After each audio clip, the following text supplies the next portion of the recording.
Good afternoon 10th class. तो आज चौथी क्लास है अपनी सेक्टर्स ऑफ इंडियन इकॉनमी, भारतीय अर्थव्यवस्था के क्षेत्रक।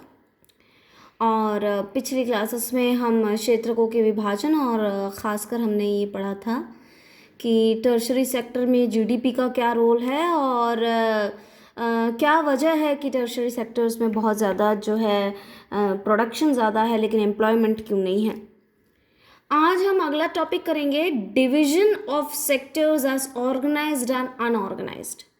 ठीक है, तो वो तो प्रोडक्शन के आधार पे, उत्पादन के आधार पे हमने विभाजित किया था।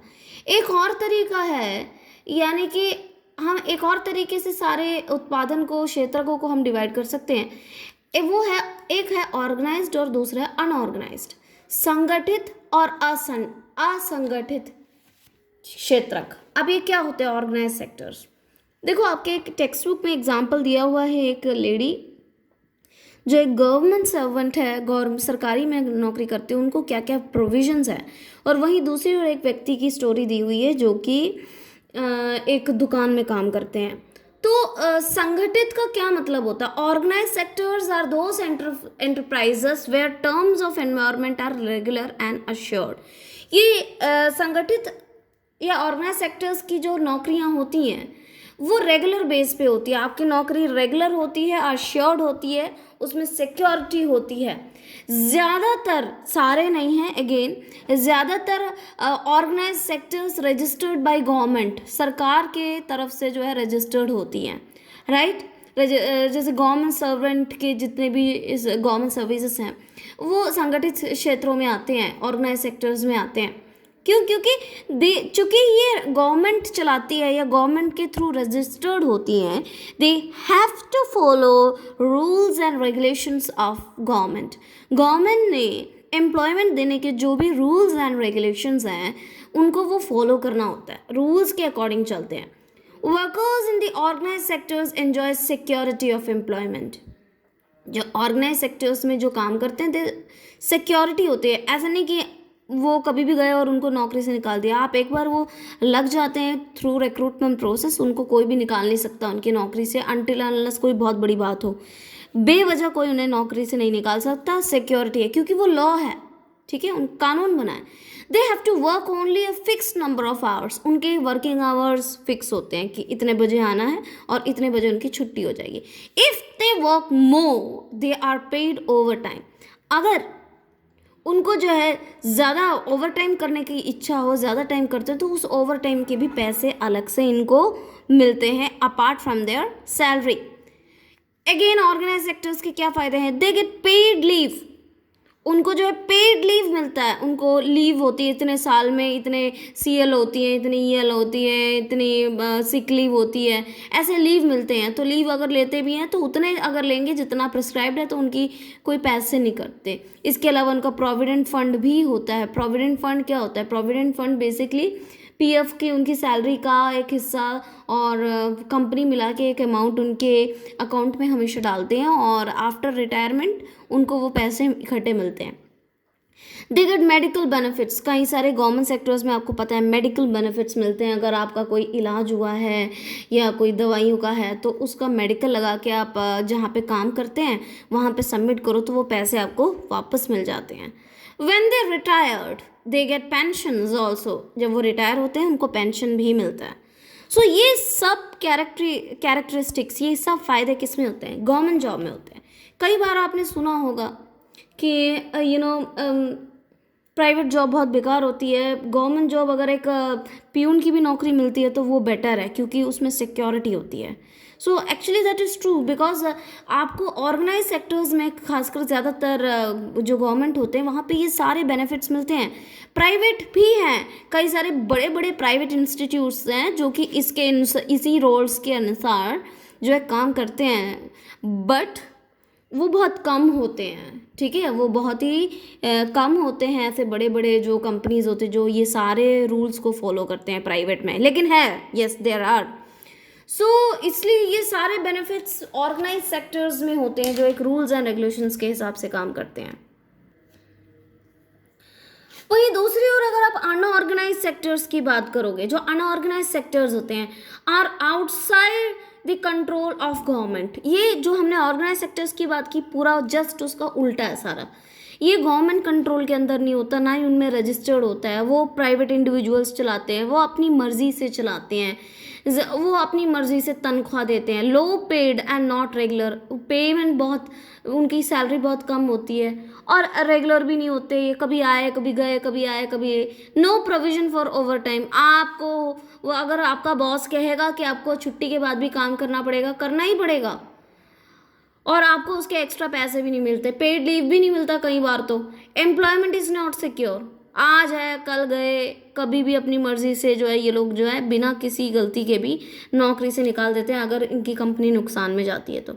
आपको पता होगा इस बार कोविड के चक्कर में कितनी सारी जगहों से प्राइवेट लोगों की, अनऑर्गेनाइज सेक्टर्स में कितने सारे लोगों की नौकरियां गई हैं। उनको फ़ोन करके बोल देते हैं कल से मत आओ, आपकी सैलरी आपके अकाउंट में जितनी बची बुची है वो भेज देंगे, कल से आने की ज़रूरत नहीं है, अब ज़रूरत होगी तो हम आपको बुलाएंगे। ऐसे करके कितने सारों की नौकरी गई है अनऑर्गेनाइज सेक्टर्स में। Next, how to protect workers in the unorganise sector. असंगठित क्षेत्रों के श्रमिकों का संरक्षण कैसे हो। देखो, संरक्षण करना प्रैक्टिकली बहुत ही मुश्किल है, क्योंकि हम कुछ rules and regulations he government बना सकते हैं, लेकिन ये फॉलो करते हैं कि नहीं उसको रेगुलर वॉचअप करना अभी तक तो ऐसा हुआ नहीं। But during 1990s, a large number of workers losing their job in unorganized sectors. 1990s में कई सारे ऑर्गेनाइज सेक्टर्स के लोगों की नौकरी गई थी, क्योंकि वो अपने आप को प्राइवेटाइज कर रहे थे, वो अपनी कंपनीज बेच रहे थे, जिस वजह से उनकी नौकरी गई। They are forced to take up jobs in unorganise sectors with low earning. तो अब उनकी नौकरी गई तो कहीं ना कहीं तो वो जॉब पे जाएंगे, दूसरे जगह गए और वहाँ पे कम तनख्वाह पे उनको काम करना पड़ा। In rural areas, unorganized sectors mostly comprises landless laborers, artisans, weavers, blacksmith, carpenters etcetera. तो रूरल एरियाज यानी ग्रामीण क्षेत्रों में जो असंगठित क्षेत्र हैं में कौन कौन आते हैं, अनऑर्गेनाइज सेक्टर्स में कौन कौन आते हैं, जिनके भूमिहीन मजदूर, जिनके पास ज़मीन नहीं होती, आर्टिसंस जो काश्तकार होते हैं जो कि दूसरे काम करते हैं, वीवर्स होते हैं, ब्लैक स्मिथ, लोहार, कारपेंटर्स, ये सारे क्या होते हैं अनऑर्गेनाइज सेक्टर्स में होते हैं।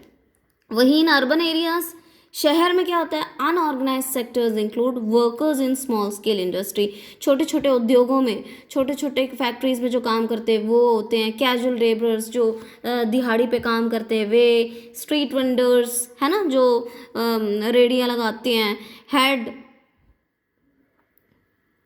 हेड लोड वर्कर्स जो मजदूरी करते हैं, जो सामान वगैरह ढोने का काम करते हैं, ये सब सारे क्या हैं, ये अनऑर्गेनाइज सेक्टर्स में होते हैं। इनको कभी है कभी नहीं, बहुत हार्ड वर्क करते होते हैं, बट इनको इतनी ज़्यादा, इनको बड़ी मुश्किल से इनका गुजारा चल रहा होता है, इनको जो मिलता है। और इस नेक्स्ट टॉपिक है इस चैप्टर का last topic, sectors in terms of ownership. स्वामित्व के आधार पे भी हम जो है सेक्टर्स को डिवाइड कर सकते हैं। वो कौन कौन से हैं? फर्स्ट इज पब्लिक सेक्टर, सार्वजनिक क्षेत्र। दूसरा है प्राइवेट सेक्टर, निजी क्षेत्र। देखो, पब्लिक सेक्टर यानी द गवर्नमेंट ऑन्स, ऐसी सारी चीज़ें जो गवर्नमेंट के अंडर आती हैं, जैसे कि रेलवेज, पोस्ट ऑफिस, ये सारे क्या हैं पब्लिक सेक्टर। प्राइवेट सेक्टर क्या है? प्राइवेट इंडिविजुअल और कंपनीज ऑन, जो प्राइवेट लोग होते हैं या कंपनीज होते हैं उनका होता है, जैसे कि टिस्को हो गया है ना, रिलायंस हो गया। और इनका मोटिव क्या होता है, इनका मेन उद्देश्य क्या होता है? वो टू अर्न प्रॉफिट, उनको फ़ायदा चाहिए होता है, उसके लिए वो जो भी करना है करेंगे। गवर्नमेंट में ऐसा नहीं होता। गवर्नमेंट में वो सरकार अपने खर्चे से बहुत कुछ चलाती हैं, बट वो उनका एक और काम होता है जनता की सेवा करना, वो भी होता है। जैसे कि government undertaken many heavy spending activities so that these facilities are available for everyone. Government में ने जो बेसिक कई सारी चीज़ें, सेक्टर्स हैं, उसको अपने अंडर किया है ताकि जो है सबको उसका फ़ायदा हो। क्यों? क्योंकि अगर वो प्राइवेट वालों को दे दिया तो फिर वो आम जनता तक पहुंच नहीं पाएगी, वो फिर जनता सफ़र करेगी, क्योंकि प्राइवेट में जाते ही वो महंगी हो जाएगी। जैसे कि sometimes government support some private sector so that they can continue their work. तो कई बार जो प्राइवेट कंपनीज होते हैं उसको भी गवर्नमेंट को सपोर्ट करना होता है ताकि वो अपना काम कंटिन्यू कर सके और इकोनॉमी के लिए वो अच्छा होता है। जैसे कि कुछ इंडस्ट्रीज़ को, फैक्ट्रीज़ को चीप रेट पे जो है वो गवर्नमेंट इलेक्ट्रिसिटी प्रोवाइड करती है। इसके अलावा government also buys wheat and rice from farmers at fair price. MSP बोलते हैं ना, MSP पे कहीं गवर्नमेंट जो है व्हीट और राइस जो है किसानों से खरीद के गरीबों तक पहुंचाने का काम करती हैं। और इसी वजह से देखो, प्राइवेट को हम सारे सेक्टर्स नहीं दे सकते क्योंकि लोगों को ये सारी फैसिलिटीज़ देनी होती है, इसलिए गवर्नमेंट ने वो अंडरटेक किया है। Government also need to provide health, education, safe drinking water at reasonable rates, क्योंकि इसीलिए ये हेल्थ बहुत सारे, जस्ट इमेजिन करो अगर हमारे इंडिया में सब कुछ ही प्राइवेटाइज होता, सारे हॉस्पिटल्स प्राइवेट होते या सब कुछ ही एजुकेशन स्कूल्स वगैरह प्राइवेट होते तो कैसा होता। तो गरीब लोग तो पढ़ ही नहीं पाते, गरीब लोग अपना इलाज नहीं कर पाते, है ना। तो गवर्नमेंट का काम है ये कि इसलिए उन्होंने बहुत सारे हॉस्पिटल्स, हालांकि खर्चा बहुत होता है, वहाँ जाएंगे सब कुछ फ्री होता है, बट उनका खुद का खर्चा गवर्नमेंट बियर करती है, राइट।